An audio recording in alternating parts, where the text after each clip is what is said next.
तो कल उत्तराखंड में आप लोगों ने देखा कि एक बड़ी हृदय विदारक या कह सकते हैं कि दुखद घटना हुई। कल सभी ने देखा उसको। काफ़ी लंबे समय से हम लोग सुनते आ रहे हैं कि जलवायु परिवर्तन हो रहा है। जलवायु परिवर्तन के परिणाम स्वरूप ऐसी स्थिति आएगी कि ग्लेशियर पिघलेंगे। ये लगातार हम लोग काफ़ी लंबे समय से सुन रहे हैं और ग्लेशियर को अब पिघलना चालू हो चुका है।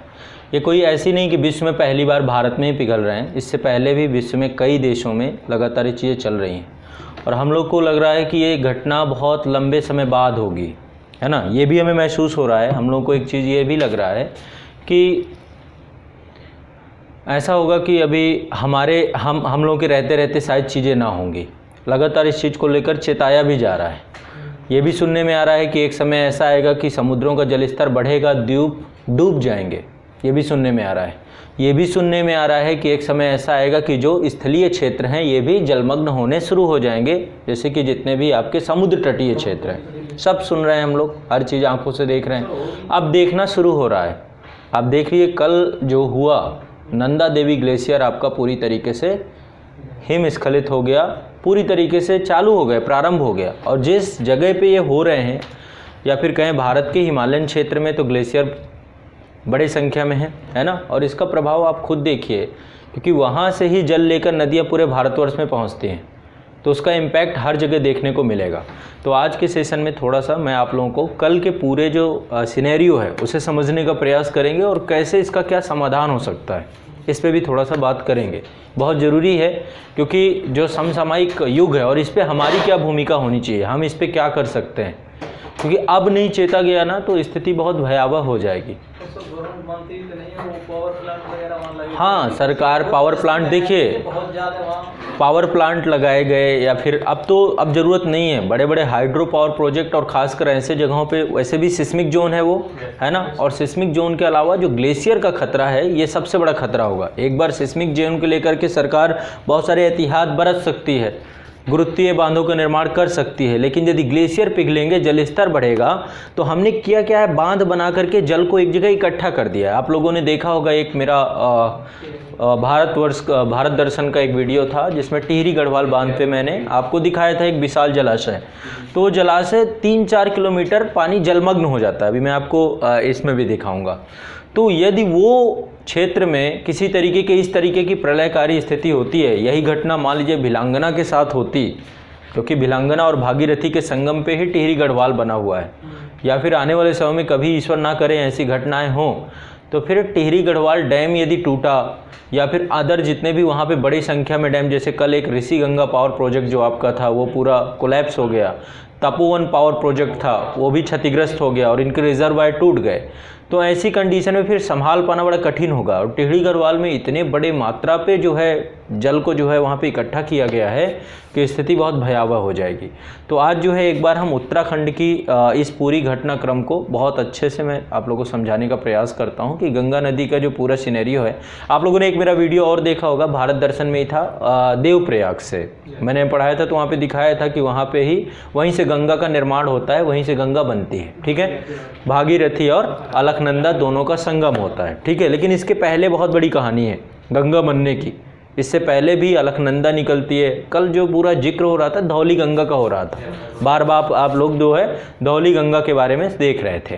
तो देखिए सबसे पहले एक बार समझते हैं इस पूरे सेशन में कुछ चीज़ें मैं आपको बहुत आसानी से, ताकि आपको चीज़ें समझ में आ जाए, ठीक है। ये आपका है उत्तराखंड का मानचित्र है, ठीक है। यदि उत्तराखंड को यदि हम बांटें भौतिक तरीके से तो 2 भागों में बांट सकते हैं, ठीक है। इसको हम 2 भागों में बांट सकते हैं। यहाँ से आप इसको, ये पूरा का पूरा जो हिस्सा है, ये पूरा हिस्सा,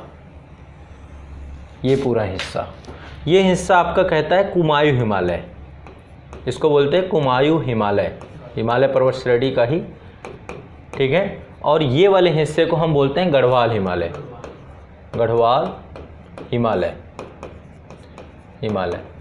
आप एक चीज़ बताइए, 2013 में भी आपको पता है जून 2013 में एक बड़ी बाढ़ आपदा आई थी, लेकिन वो घटना अलग है, ये घटना अलग है। वो घटना तो चलो बादल फटने के कारण हुई, है ना, जल मात्रा वो समझ में आता है कि भाई बड़े स्तर पे वर्षा हुई और उसके कारण बाढ़, नदियों का स्तर बढ़ गया। लेकिन ये घटना जलवायु परिवर्तन है, ग्लोबल वार्मिंग है।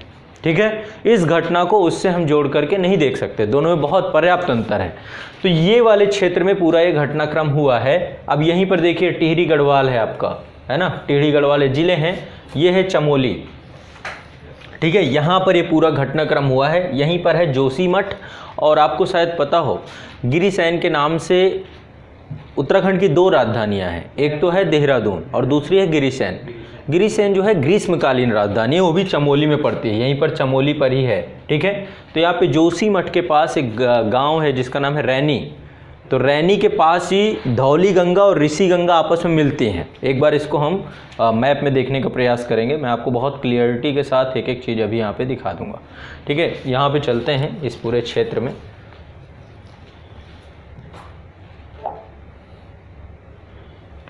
ठीक है। ये पूरा क्षेत्र है आपका, इसे देखिए, ये यहाँ पे क्या है, ये है आपका रैनी, ठीक है।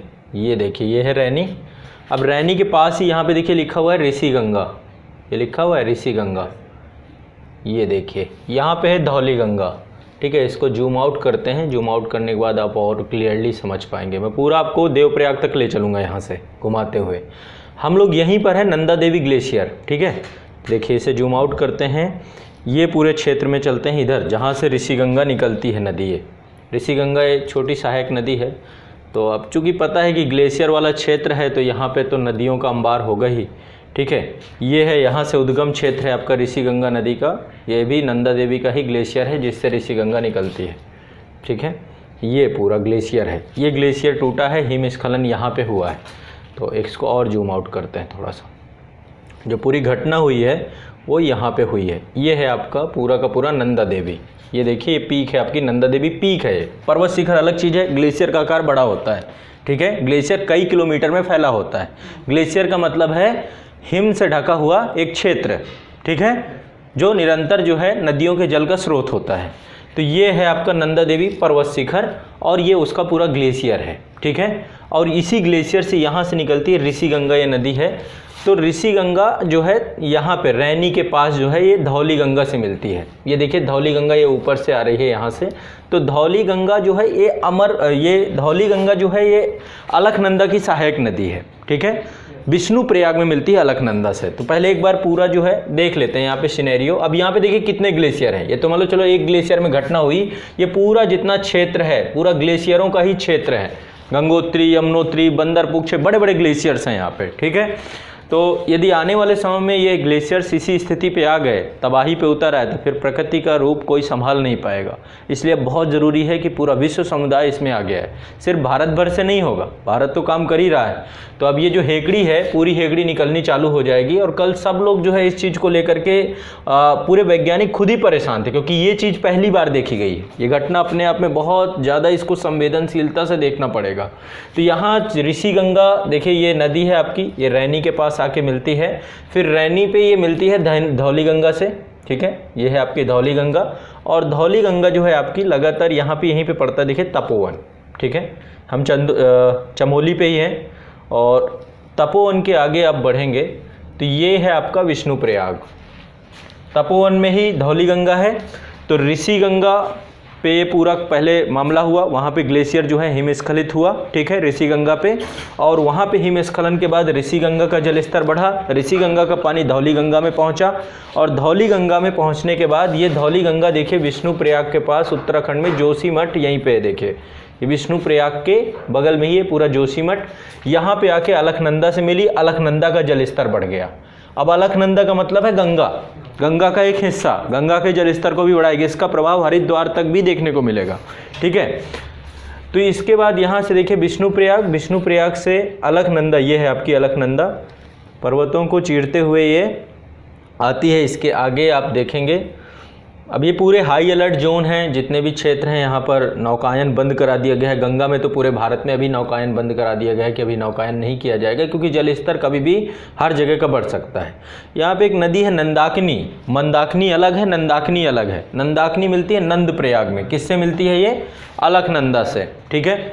नंदाकिनी है, नंदाकिनी के बाद यहाँ पे है कर्णप्रयाग, कर्णप्रयाग में मिलती है पिंडर, इधर से पिंडर आती है और पिंडर जो है मिलती है अलकनंदा से, ठीक है। इसके बाद कर्णप्रयाग के बाद नेक्स्ट है आपका जो अगला है ये है रुद्रप्रयाग, रुद्रप्रयाग में मंदाकिनी मिलती है, मंदाकिनी इधर से आती है और अलकनंदा से मिलती है, ठीक है। ये बड़ी बड़ी नदियां हैं। और इसके बाद अलकनंदा जो है ये श्रीनगर जो आपका नगर है, श्रीनगर भी पड़ता है, श्रीनगर ये जम्मू कश्मीर वाला नहीं है, उत्तराखंड में श्रीनगर एक शहर है, पौड़ी के जस्ट बगल पे है, पौड़ी यहाँ पे है, देखिए यहाँ से मैंने एक मेरा भारत दर्शन का वीडियो देखेंगे, पौड़ी से ही मैंने हिमालय क्षेत्र को दिखाया था, गढ़वाल हिमालय, और पूरे भारत का एक चौथा एपिसोड है शायद, तो देखिएगा।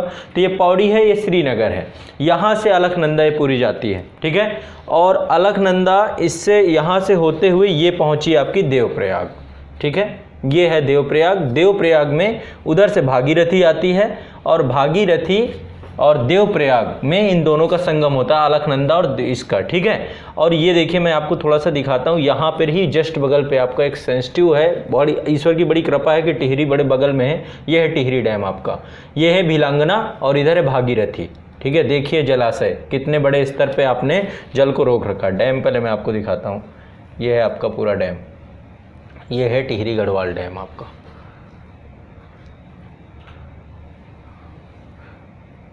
ठीक है। ये है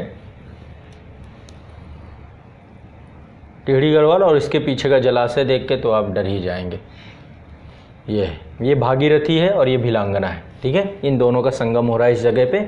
और देखिए जल की मात्रा विशाल समुद्र की तरह आपको लगेगा, पूरे झील है, बड़ी झील है, ठीक है, बड़ी झील है, पूरा जल ही जल है यहाँ पे, ठीक है। तो यहाँ पे जब ये हुआ था, ये बना था बांध, तो बड़ा विरोध भी हुआ था इसका, क्योंकि बहुत सारे गांव के लोगों को विस्थापित होना पड़ता है जब ये चीज़ें होती हैं, है ना, गांव के लोगों का विस्थापन भी होता है इन चीज़ों से, ठीक है। इतना जो है ये, तो ये आप देखिए ये पूरा टिहरी गढ़वाल। अब आप सोचिए, मतलब कल्पना से परे है, यदि कोई इधर की ग्लेशियर जो आपके भागीरथी निकलती है गंगोत्री ग्लेशियर से, ठीक है, ये ग्लेशियर में कभी घटना होगी तो स्थिति क्या होगी, ये पानी दिल्ली को भी नहीं छोड़ेगा, इधर भी आके ये पूरा, क्योंकि हमने रोक रखा है पानी को, जलों को जो है हमने बांध दिया है, बांधों में रिजर्वायर बना रखे हैं, तो ये टूटेंगे तो जलस्तर फिर कोई संभाल नहीं पाएगा। अभी वैसे क्या किया गया, चूंकि अलकनंदा का जलस्तर बढ़ गया है, तो अभी क्या किया गया है, उत्तराखंड सरकार ने टिहरी इस डैम को, वैसे हमने यहाँ पे हाइड्रो पावर प्रोजेक्ट, अभी ये काम बंद कर दिया गया है, यहाँ के लोगों को विस्थापित कर दिया गया है, लेकिन अभी इसके पानी को रेगुलेट किया गया है ताकि इसका पानी रुक जाए यदि भागीरथी का,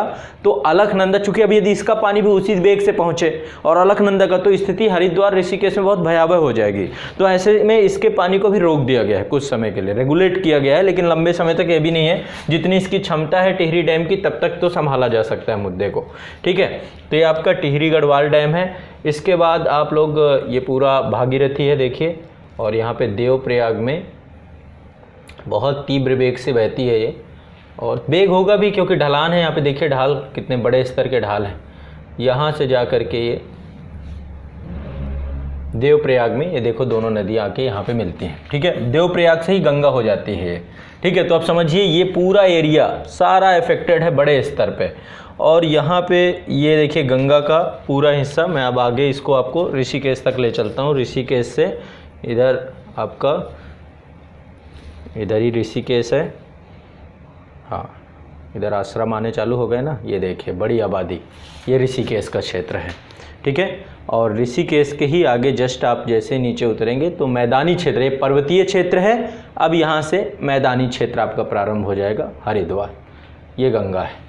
तो स्थिति यहाँ तक तो आएगी, मतलब, लेकिन ये है कि ज़्यादा सेंसिटिव पहाड़ों पे ही है अभी, तो आगाज़ चालू हो चुका है ग्लेशियरों के पिघलने का, ठीक है। जलस्तर तो जो बढ़ेगा सो बढ़ेगा, लेकिन वो जलस्तर कितने बड़े स्तर की तबाही मचाएगा ये कोई संभाल नहीं पाएगा। अगला कब ग्लेशियर टूटेगा, कब पिघलेगा, किसी को कुछ नहीं पता है ना। तो अब चाहिए क्या गवर्नमेंट को, सबसे पहली चीज़ अंतर्राष्ट्रीय स्तर पर पेरिस जलवायु समझौता, भारत सरकार तो पालन कर रही है उसका, अब अंतर्राष्ट्रीय स्तर पर एक बड़ा दबाव बनना चाहिए और उसका पूर्णतः पालन करना चाहिए, क्योंकि अभी भी देखेंगे तो भारत भी विकासशील देश है और जो आपका चीन है, तो एक तो काम हमें ये करना चाहिए। दूसरा, जितने हाइड्रो पावर प्रोजेक्ट यहाँ पे बने हुए हैं सभी को पहले एक पूरी कमेटी बनानी चाहिए, और कमेटी बना करके उसका काम होना चाहिए कि प्रॉपर रिपोर्ट दे कि इनकी क्षमता कितनी है, और यदि क्षमता के हिसाब से फिर उनको मजबूत बनाया जाना चाहिए। दूसरा काम ये होना चाहिए। और तीसरा काम एक पब्लिक अवेयरनेस का काम, लोगों को अब इसमें आगे आना होगा, लोगों को ज़्यादा से ज़्यादा इसको लेकर जागरूकता फैलानी होगी। जलवायु परिवर्तन को लेकर के अब हमें जो अनवीकरणीय स्रोत हैं उन पे डिपेंडेंट होना पड़ेगा और सरकार को नए हाइड्रो पावर प्रोजेक्ट अब यहाँ पे लगाने से बचना होगा। समझ रहे हैं? तो ये जो पूरा का पूरा ये आपका 3D मैप है, ये पूरी घटना हुई है। कल आपको एक वीडियो मैं इसका दिखाता हूँ, शायद आप लोगों ने कल बहुत सारे वीडियो देखे होंगे। ये एक वीडियो है और दिल दहला देने वाली, वैसे भी स्वरूप बड़ा ही होता है। ये चीज़ हमने देखी थी 2013 में, ठीक है। देखिए कुछ भी नहीं छोड़ेगा। और ऐसे में आपको पता है, एक जानकारी मैं दूं, यहाँ पे बड़े स्तर पे निर्माण कार्य चल रहा है। मेरा चौथा भारत दर्शन का वीडियो देखेंगे, मैंने उसमें दिखाया था कि उत्तराखंड में किस तरीके से पहाड़ों को तोड़ा जा रहा है, सड़क निर्माण कार्य किया जा रहा है, किस तरीके से वहाँ पे बड़े स्तर पे मानव बचाव होता जा रहा है, कोई रूल्स रेगुलेशन कुछ नहीं है। तो ऐसे में पहाड़ खोखले हो चुके हैं और कभी भी गिर सकते हैं, कभी भी पहाड़ गिर सकते हैं। कोई मतलब उसका ये नहीं है कि बहुत मजबूत है। तो पहाड़ों की स्थिति बहुत अच्छी नहीं है, पहाड़ पूरी तरीके से कमज़ोर हो चुके हैं। ग्लेशियर भी वही स्थिति पे आ चुके हैं, वो भी अपने आप को संभालने की स्थिति में नहीं, क्योंकि तापमान बढ़ रहा है, वैश्विक तापमान, ग्लोबल वार्मिंग, और उसका इम्पैक्ट इतना बुरा होगा कि जब ये पहाड़ ढहने चालू होंगे, नदियों का जलस्तर बढ़ेगा, तो फिर कुछ नहीं बचेगा, क्योंकि मानव जा चुका है। एक दफ़े वहाँ पर मानव बसाव ना हो तो कुछ भी होता रहे, कोई दिक्कत नहीं है, लेकिन अब मानव वहाँ पे पहुँच चुका है तो बड़े स्तर पे जनहानि, धनहानि सबकी होनी है। तो अब बहुत ज़रूरी है कि सरकार इन चीज़ों को चेते जितना पॉसिबल हो, क्योंकि गवर्नमेंट ही इन चीज़ों पे कार्य कर सकती है। लोग क्या हैं, लोग जो मरने वाले हैं मर जाएंगे, है ना। आपको पता होगा कल इस चीज़ के बारे में जानकारी मिली होगी कि लगभग कितने लोग फंस गए थे। बहुत सारे लोग, अभी ये कोई कहना मतलब पॉसिबल नहीं है कि भाई 150 लोग हुए, ये क्या हुए, समय बताएगा। मौका ही नहीं मिला संभलने का। एक बार होता है कि भाई पहले से चीज़ें पता चल जाती, यहाँ पे मौका ही नहीं मिला किसी को, ठीक है। और प्रकृति मौका नहीं देगी, आने वाले समय की घटनाएं और वो बहुत अलग तरीके की होने वाली हैं, ठीक है। आप खुद सोचिए, यदि भूकंप आ जाता है बड़े स्तर का तो ये ग्लेशियर भी टूटेंगे भूकंप से। सिस्मिक जोन पे है तो भूकंप से ग्लेशियर टूटेंगे तो स्थिति बुरी होगी। और ये जो बांध है ना, ये हमारे जो आज विकास के कारक हैं, आधुनिक भारत के मंदिर कहा जाता है इनको, ये मंदिर फिर विनाश में भी बदल जाएंगे। इन बांधों में से कोई बांध भी टूटा, टिहरी तक तो भगवान न करे कभी बात जाए, ठीक है। बहुत सारे लोग ये भी कहते हैं कि टिहरी गढ़वाल जब कभी टूटेगा तो उस पर कहते हैं कि बांध पे ऐसे केमिकल्स लगाए गए हैं कि पूरा का पूरा वो बर्फ़ में तब्दील हो जाएगा वो पानी, ठीक है। तो ये सोचिए कि मान लो चलो ठीक है, ये बात कह रहे हैं, कोई बात बुरी नहीं लग रही इसमें कि बर्फ़ में तब्दील हो जाएगा पानी। अभी कितनी सही है कितनी गलत है पता नहीं है, ठीक है। अभी इस पर बहुत सारे लोग इस चीज़ की भी चर्चा करते हैं। लेकिन एक बात सोचिए कि मान लीजिए पानी गिरता तो पानी तो मान लो चलो यहाँ से भी है अपना रास्ता बनाता है, यदि बर्फ़ की चट्टान सिल्ली गिरेगी तो वो क्या करेगी, है ना। तो ये सब चीज़ें, उपाय ये नहीं है, उपाय ये है कि इन चीज़ों को जितनी जल्दी से जल्दी हो सके संभाला जाए। पूरा जोशीमठ का ये है आपका, वो चमोली डिस्ट्रिक्ट है आपका, ठीक है। ये है जोशीमठ, यहाँ पे ही पूरा घटनाक्रम हुई है। सारे ग्लेशियर्स ही हैं जितने आप देख पा रहे हैं, इन ग्लेशियर से नदियाँ निकली हुई हैं, ठीक है। तो ये पूरी घटना है। और मैंने आपको थोड़ा सा गंगा की यात्रा बताई है। गंगा आपकी अलकनंदा बनती है, विष्णु गंगा और धौली गंगा दोनों आपस में मिलती हैं तो अलकनंदा बनती है, ठीक है। विष्णु गंगा और धौली गंगा आपस में मिलके क्या बनती हैं, अलकनंदा। फिर अलकनंदा से बहुत सारी नदियाँ मिलती हैं, जैसे कि रैनी के पास ऋषि गंगा मिलती है। आगे जाएंगे विष्णु प्रयाग के पास धौली गंगा जो है, हाँ ना, धौली गंगा ये विष्णु प्रयाग के पास ही, धौली और विष्णु दोनों मिलकर अलकनंदा बनती हैं। वैसे जो अलकनंदा की धारा आती है उसे विष्णु गंगा वहाँ बोला जाता है, तो विष्णु प्रयाग पे मिलती हैं। फिर आगे चलेंगे तो आपकी कर्ण प्रयाग पे क्या मिलती है, पिंडर, है ना, कर्ण प्रयाग पे पिंडर। फिर नंद प्रयाग पे नंदाकिनी। फिर इसके बाद मंदाकिनी कहाँ पे मिलती है, रुद्र प्रयाग पे मंदाकिनी। और उसके नीचे आएंगे तो देव प्रयाग पे। तो आप यही पढ़ते रह जाएंगे और यहाँ घटना पे घटनाएं होती रह जाएंगी। ये पढ़ के क्या फ़ायदा। मेन चीज़ है अब इन चीज़ों पे अमल लाना चाहिए, ठीक है, तब जाके चीज़ें बनेंगी। स्थिति नहीं तो बहुत भयावह हो जाएगी। और उत्तर भारत के लोग, उत्तर प्रदेश के लोग ये समझ रहे हैं तो हम भी गंगा नदी के किनारे ही बसे हुए हैं, ठीक है। गंगा यमुना दो बड़ी नदी सब उत्तराखंड से ही निकलती हैं, जितनी बड़ी बड़ी नदियाँ हैं, ठीक है। तो ये पूरा का पूरा मामला है। और जो खबर है, खबर यही है आपकी, ठीक है। जोशीमठ के पास ही ये पूरा नंदा देवी ग्लेशियर की वजह से बड़ा हादसा हुआ है। तो इस हादसे को जितनी जल्दी समझ सके तो समझ लें, ठीक है। चलिए, सीखने की ज़रूरत है बहुत जल्दी। यदि विश्व समुदाय नहीं सीखेगा तो स्थिति भयावह हो जाएगी। जलवायु परिवर्तन का आगाज हो चुका है ना। आपके बच्चों के समय तक में स्थिति बहुत भयावह होने वाली। हमारे टाइम पे चीज़ें दिख रही हैं। अभी हम लोग यहाँ बैठे हैं, मैदान पे बैठे हैं, तो हमें लग रहा है कि चीज़ें सेफ़ हैं। जो पहाड़ों पे रह रहे हैं वैसे भी उनका जीवन बड़ा जटिल होता है। और जिस तरीके से, पहली बात तो अब आप निर्माण कार्य बंद कर देना चाहिए। किसी तरीके का मानवीय व्यवसाय जो हो चुका है तो ठीक है, लेकिन अब नया नहीं होने देना चाहिए। विकास खत्म, विकास करने के लिए बात नहीं, विकास सतत विकास होना चाहिए। जो विकास आज किया और 4 दिन बाद खत्म हो जाए तो क्या फ़ायदा। विकास ऐसा हो जो विनाश में न तब्दील हो। तो सतत विकास की अवधारणा का मतलब है जो हमेशा रहने वाला, जो चीज़ें पता है कि सेंसिटिव है, कल के दिन यहाँ पे कुछ भी हो सकता है, वहाँ पे क्या ज़रूरत है हाइड्रो पावर प्रोजेक्ट और दुनिया भर की 11 मेगावाट का हाइड्रो पावर प्रोजेक्ट से क्या हो जाएगा।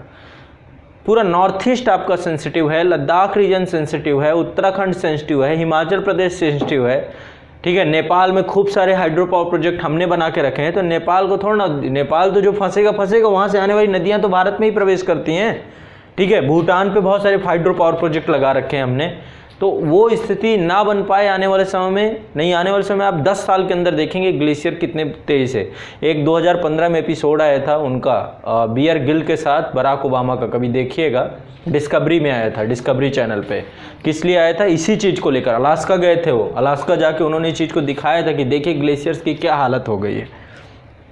ग्लेशियर्स यहाँ था और कितना पीछे हट चुका है, कितनी तेज़ी से पिघल रहे हैं। और जबकि अलास्का कहाँ पे, आर्कटिक वृत्त पे है, जहाँ पे तापमान, तो यही हालत यहाँ पे। ये तो पूरा आप कहाँ पे हैं, उष्णकटिबंधीय क्षेत्र पे बैठे हुए हैं। और वैश्विक तापन होगा तो सबसे पहले शुरुआत यहीं से होगी। आपको लग रहा हो कि वहाँ के पिघल रहे हैं, ना भाई, शुरुआत यहाँ से है। वहाँ तो बाद में पिघलेंगे जब टेम्परेचर बहुत ज़्यादा, वहाँ तो बहुत माइनस में है ना। तो स्थिति आने वाले समय की बहुत अच्छी नहीं होने वाली है, ठीक। ऋषिगंगा पावर प्रोजेक्ट जो है आपका, ये बिजली उत्पादन केंद्र है, एनटीपीसी के द्वारा काम किया जा रहा था। तपोवन वाला भी एनटीपीसी का ही था, ठीक है। और कहानी ये हो गई कि ये बचा नहीं, अब ये रह नहीं गया, ये पूरा बह ही गया है। और तपोवन तोरा वो मतलब बहते बहते थोड़ा बहुत बचा है, लेकिन वो भी बहने की ही स्थिति है उसकी भी, ठीक है। अब ये लंबा चलेगा और स्थिति भयावह है तो भयावह बनी रहेगी। चलिए